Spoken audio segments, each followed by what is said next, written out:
Hello everybody, welcome to my channel. This is Professor Ivneet. So today I am going to teach you what are the rights and duties of buyer. So ये जो है cell of goods act के under हम cover up करेंगे. जो लोग आज पहली बार मेरे चैनल पे आए हैं मैं उनको बता दूं कि मैंने इससे पहले सेल ऑफ गुड्स एक्ट की बहुत सी वीडियोस बनाई हैं. अगर आप लोगों ने वो वीडियोस नहीं देखी हैं तो मैं उन सब वीडियोस की प्लेलिस्ट का लिंक ऊपर आई बटन, नीचे डिस्क्रिप्शन बॉक्स और पिन कमेंट्स में दे दूंगी, तो आप लोग चेक कर लीजिएगा. So without any further delay let's get started. अब देखो, इस वीडियो में हम कवर अप करेंगे बायर और सेलर के राइट्स एंड ड्यूटीज. अब बायर कौन होता है? जो किसी से कोई चीज खरीदता है. तो जो खरीदता है वो बायर होता है और जो बेचता है वो सेलर होता है. ओके. अब देखो, जो बायर है उसके क्या क्या राइट्स है. सबसे पहला उसका राइट है गुड्स की डिलीवरी लेना. अब जो कॉन्ट्रैक्ट में पहले से डिसाइड हुआ है, जब भी देखो बायर एंड सेलर कोई चीज खरीदते और बेचते हैं आपस में, तो एक एग्रीमेंट होता है कि मुझे गुड्स की डिलीवरी इस दिन चाहिए होगी और यहाँ पे चाहिए होगी. तो पहले से टर्म ऑफ कॉन्ट्रैक्ट में जो डिसाइड हुआ है, तो बायर का ये हक बनता है कि वो गुड्स की डिलीवरी उसी के अकॉर्डिंग ले. Then second is right to treat the delivery and payment as concurrent condition. Concurrent का मतलब होता है साथ साथ. देखो, बायर का ये हक बनता है कि इन केस अगर कोई भी चीज पहले से डिसाइड नहीं हुई है, इसका मतलब हुआ अनलेस अदरवाइज एग्रीड, अगर पहले से कुछ भी डिसाइड नहीं हुआ है कि कब डिलीवरी होगी कब पेमेंट होगी, तो बायर का ये हक बनता है कि वो ये चीज माने कि जैसे ही मुझे गुड्स की डिलीवरी मिलेगी साथ ही साथ मुझे उसकी पेमेंट करनी पड़ेगी. मतलब ये जो चीजें हैं डिलीवरी और पेमेंट ये साथ साथ चलेंगे अगर कोई चीज पहले से डिसाइड नहीं हुई है. लेकिन अगर पहले से डिसाइड हुआ है कि इस दिन डिलीवरी होगी और इस दिन पेमेंट होगी, तो फिर तो वैसे ही होगा, अदरवाइज उसे कॉन्करेंट माना जाएगा. Then next is right to reject the goods.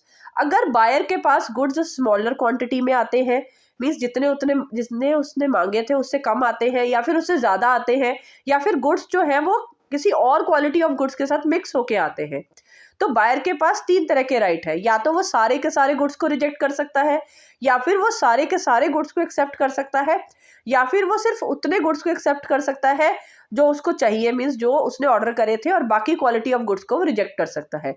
लेकिन ये वो सिर्फ तभी कर सकता है अगर गुड्स सेपरेट किए जा सकते हैं. अगर गुड्स ऐसे हैं जिनको सेपरेट नहीं किया जा सकता है उसकी क्वालिटी को, तो फिर बायर को या तो रिजेक्ट करना पड़ेगा सारे के सारे लॉट को, या फिर एक्सेप्ट करना पड़ेगा. Okay. Then next is right to repudiate the contract. Repudiate होता है कैंसिल करना. देखो, बायर का फर्ज बनता है, बायर का देखो हक है कि उसे गुड्स की डिलीवरी जो है वो टाइम पे मिले. इन केस देखो, अगर तो कॉन्ट्रैक्ट में पहले से डिसाइड हुआ है कि सेलर जो है वो गुड्स की डिलीवरी इंस्टॉलमेंट्स में देगा, तो फिर तो बायर जो है उसकी गुड्स की डिलीवरी इंस्टॉलमेंट्स में ही लेगा. जो चीज़ पहले डिसाइड हुई है वो तो वैसे ही होगी.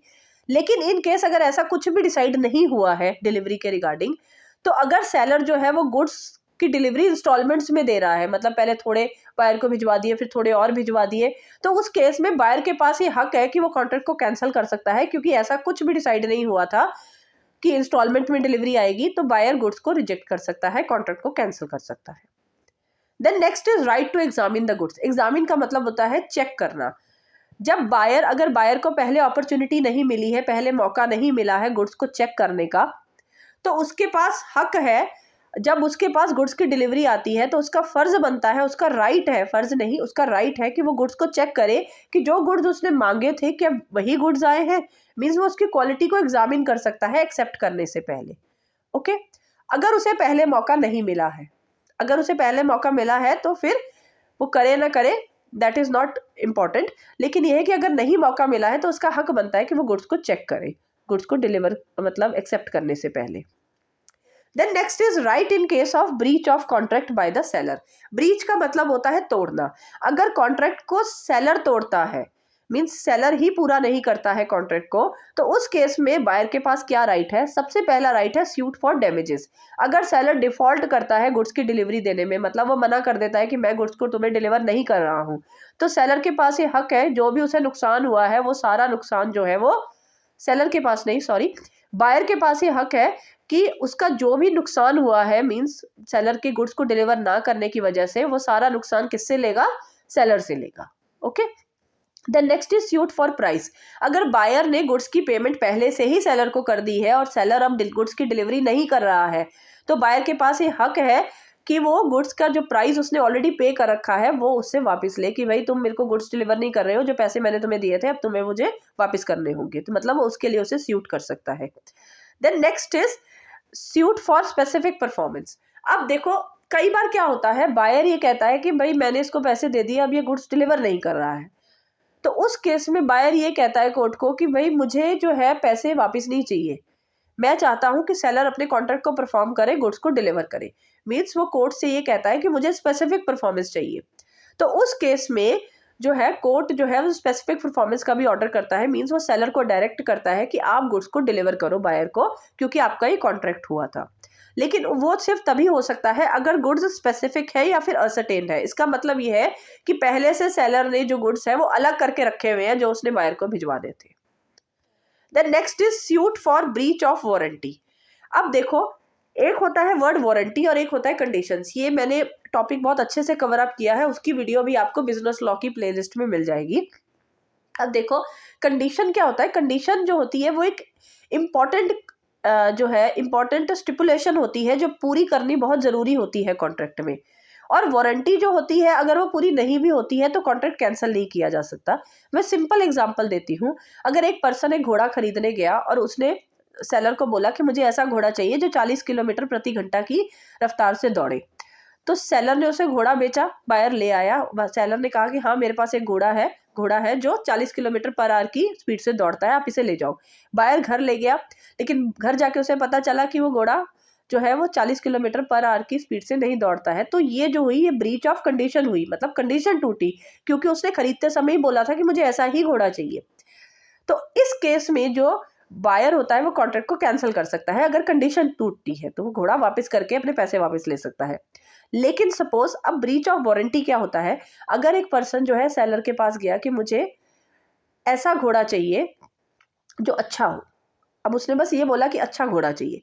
अब सेलर ने एक घोड़ा उसे बेचा कि हाँ भाई ये घोड़ा अच्छा है, और साथ में ये बोला कि ये घोड़ा जो है 40 किलोमीटर की स्पीड से भी दौड़ता है। तो उस पर्सन ने कहा कि ठीक है, बढ़िया है, मुझे तो अच्छा घोड़ा चाहिए। वो घर ले गया। घर जाके उसे पता चला वो घोड़ा 40 किलोमीटर प्रति घंटे की रफ्तार से नहीं दौड़ता है। तो उस केस में बायर जो है वो कॉन्ट्रैक्ट को कैंसिल नहीं कर सकता। क्यों? क्योंकि यहाँ पे कंडीशन नहीं टूटी है, वारंटी टूटी है। उसने जाके ये नहीं बोला था कि मुझे 40 किलोमीटर प्रति पर आवर की स्पीड से दौड़ने वाला घोड़ा चाहिए। उसने कहा था मुझे एक अच्छा घोड़ा चाहिए। तो अब देखो जब कंडीशन टूटती है तो उस केस में बायर कॉन्ट्रैक्ट को कैंसिल कर सकता है और अपने पैसे रिकवर कर सकता है। लेकिन अगर वारंटी टूटती है तो बायर जो है वो कॉन्ट्रैक्ट को कैंसिल नहीं कर सकता, लेकिन वो डैमेजेस ले सकता है, कुछ कर सकता है, लेकिन पैसे वापस नहीं कर सकता। मीन्स वो कॉन्ट्रैक्ट को कैंसिल नहीं कर सकता। अब यहाँ वाले पॉइंट पे आ जाते हैं कि अगर तो वारंटी टूटती है, या फिर अगर सेलर ने वारंटी को तोड़ा है, या फिर बायर ने जो है कंडीशन थी उसकी, जैसे सपोज मैंने बोला है कि अगर सेलर ने तोड़ी तो कंडीशन है, लेकिन बायर उसे ब्रीच ऑफ कंडीशन की जगह उसे ब्रीच ऑफ वारंटी मान लेता है कि चलो कोई बात नहीं, हो गया तो कोई बात नहीं। तो उस केस में अगर बायर ने एक बार ब्रीच ऑफ कंडीशन को ब्रीच ऑफ वारंटी मान लिया तो जो बायर है फिर उसे वो कॉन्ट्रैक्ट को परफॉर्म करना पड़ेगा। मतलब वो बाद में उसे मना नहीं कर सकता कि अगर गुड्स वापस उसके पास आए तो वो रिफ्यूज नहीं कर सकता है, मतलब कॉन्ट्रैक्ट को कैंसिल नहीं कर सकता है जैसे ही बायर ने उसे एक बार मान लिया। हाँ, लेकिन बायर के पास ये हक है कि वो गुड्स के प्राइस को थोड़ा कम कर सकता है, लेकिन वो पूरा कॉन्ट्रैक्ट को कैंसिल नहीं कर सकता है। ओके, लेकिन वो सेलर को ब्रीच ऑफ वारंटी के लिए स्यू जरूर कर सकता है, लेकिन कॉन्ट्रैक्ट को कैंसिल नहीं कर सकता। Then next is reputation of contract. Reputation होता है कैंसिल करना। ओके, जब सेलर कॉन्ट्रैक्ट को कैंसिल करता है, मतलब डेट ऑफ डिलीवरी अभी आई नहीं है, जिस दिन उसने गुड्स को डिलीवर करना है उससे पहले ही कॉन्ट्रैक्ट को कैंसिल कर देता है, या फिर मना कर देता है कि मैं गुड्स की डिलीवरी नहीं करूंगा, तो बायर के पास दो राइट है। या तो बायर क्या करेगा, वेट करेगा उस दिन का कि क्या पता सेलर का मन बदल जाए और वो गुड्स को डिलीवर करते, या फिर वो क्या करेगा उसी समय कॉन्ट्रैक्ट को कैंसिल कर देगा और जो सेलर है उसके ऊपर स्यू कर देगा, मतलब उसे स्यू कर देगा कि मुझे डैमेजेस दो। Okay, then next is suit for interest. अभी मैंने पीछे पॉइंट बताया था कि जो बायर है अगर उसने पैसे पहले दे दिए हैं और सेलर गुड्स की डिलीवरी नहीं कर रहा है तो वो अपने पैसे वापस रिकवर कर सकता है। लेकिन ये पॉइंट क्या कहता है कि पैसे के साथ साथ वो इंटरेस्ट भी ले सकता है कि भाई तुम्हारी वजह से मुझे इतना नुकसान हो गया, मैंने इतना टाइम वेट करा कि तुम मुझे गुड्स डिलीवर करोगे, तुमने मुझे करे नहीं, इससे तो अच्छा था कि मैं किसी और से खरीद लेता। तो वो प्राइस के साथ साथ उसे सेलर से इंटरेस्ट भी क्लेम कर सकता है। तो ये तो थे राइट्स। अब आ जाओ बायर की ड्यूटीज क्या है। देखो राइट्स के साथ ड्यूटीज भी आती है, तो अब बायर के फर्ज क्या है। सबसे पहला फर्ज है बायर का कि वो गुड्स की डिलीवरी ले और गुड्स की पेमेंट करे। मींस जो डिसाइड हुआ था पहले कॉन्ट्रैक्ट में कि इस दिन डिलीवरी होगी, वो डिलीवरी को एक्सेप्ट करे और साथ के साथ उसकी पेमेंट करे, ये फर्ज बनता है बायर का। Then next is to apply for delivery. अगर पहले से कुछ डिसाइड नहीं हुआ है, कोई स्पेशल अंडरस्टैंडिंग नहीं है पार्टीज के बीच में, तो सेलर तब तक उसको गुड्स डिलीवर नहीं करेगा जब तक बायर उसे फोन करके नहीं बोलेगा कि मुझे गुड्स की डिलीवरी दे दो, या फिर बायर उसे अप्लाई नहीं करेगा। तो अगर ऐसा कुछ है तो बायर का फर्ज बनता है कि वो सेलर को बोले कि भाई मेरे को गुड्स जो है वो डिलीवर कर दो, I am ready to accept it. Then next is to take the risk of deterioration of the goods. Deterioration होता है थोड़ा खराब होना। अब देखो, अगर कॉन्ट्रैक्ट के टाइम पे कुछ ऐसा हुआ है, मींस सेलर का फर्ज बनता है जैसे ही गुड्स बेच दिए जाए, सेलर का फर्ज बनता है कि वो गुड्स की डिलीवरी जो है वो बायर को दे दे। इन केस अगर बायर सेलर से कुछ रिक्वेस्ट करता है कि मुझे गुड्स यहाँ नहीं यहाँ दे दो, या फिर कुछ अपनी ही रिक्वेस्ट डालता है, तो उस केस में अगर रास्ते में गुड्स थोड़े खराब हो जाते हैं तो वो रिस्क सेलर का नहीं होता है, बायर का होता है। ये मैं एग्जाम्पल से समझाती हूँ। ए ने कुछ आयरन रॉड्स बी को बेची। अब जो गुड्स है वो बी को डिस्पैच होने थे, भेजने थे। अब ए ने उसे कैसे भेजना था, रोड ट्रांसपोर्ट के थ्रू भेजना था आयरन रॉड्स बी को। लेकिन बी ने ये रिक्वेस्ट करी कि तुम ऐसे करो, मुझे रोड के थ्रू मत भेजो, रोड ट्रांसपोर्ट के थ्रू मत भेजो, मुझे बोट के थ्रू या आयरन रॉड्स भेजो। अब बी की रिक्वेस्ट पे ए ने जो है वो बोट के थ्रू जो है आयरन रॉड्स भेज दिए। जैसे ही आयरन रॉड्स वाटर के कांटेक्ट में आए तो उसमें जंग लग गई, रस्ट हो गया वो उसमें, ठीक है, वो थोड़े से खराब हो गए, मतलब इतने खराब नहीं हुए लेकिन थोड़े बहुत खराब हो गए। तो उस केस में जो रिस्क है वो बायर का है, क्योंकि उसकी ही रिक्वेस्ट पे उसने बोट पे भेजे थे गुड्स, वो तो रोड ट्रांसपोर्ट के थ्रू भेज रहा था। तो बायर का ये फर्ज बनता है, अगर वो कोई स्पेशल रिक्वेस्ट डालता है सेलर के पास तो उसका रिस्क भी फिर उसकी का होगा। Okay, then next is liability of buyer for neglecting और refusing the delivery of goods. In case अगर सेलर रेडी है गुड्स की डिलीवरी देने के लिए और बार बार वो उसे फोन कर रहा है बायर को कि मैं गुड्स की डिलीवरी भेज दूं, तो जो बायर है वो बार बार मना करे जा रहा है, वो गुड्स की डिलीवरी ले ही नहीं रहा है और रीजनेबल टाइम गुजर गया। अब रीजनेबल टाइम क्या होता है, डिपेंड करता है सर्कमस्टांसिस कि मतलब केस टू केस डिफर करता है। टाइम बहुत ज्यादा गुजर गया, जो बायर है वो गुड्स की डिलीवरी ही नहीं ले रहा है, तो फिर देखो उसकी वजह से जो सेलर को लॉस हुआ है तो बायर उस चीज का जिम्मेदार होगा। मीन सेलर जो है वो उस लॉस के पैसे बायर से रिकवर कर सकता है। अब देखो ना, अगर बायर गुड्स की डिलीवरी ही नहीं ले रहा है तो सेलर को वो गुड्स कितने ज्यादा टाइम पीरियड के लिए अपने पास रखने पड़ गए, तो जो खर्चा आया है सेलर का उन गुड्स को संभालने के लिए, वो खर्चा भी वो बायर से क्लेम कर सकता है। So this was all about rights and duties of buyer. So I hope आपको आज का टॉपिक बिल्कुल क्लियर हो गया होगा। इन केस अगर फिर भी कोई डाउट रह जाता है तो आप मुझे प्लीज़ कमेंट सेक्शन में लिखिए।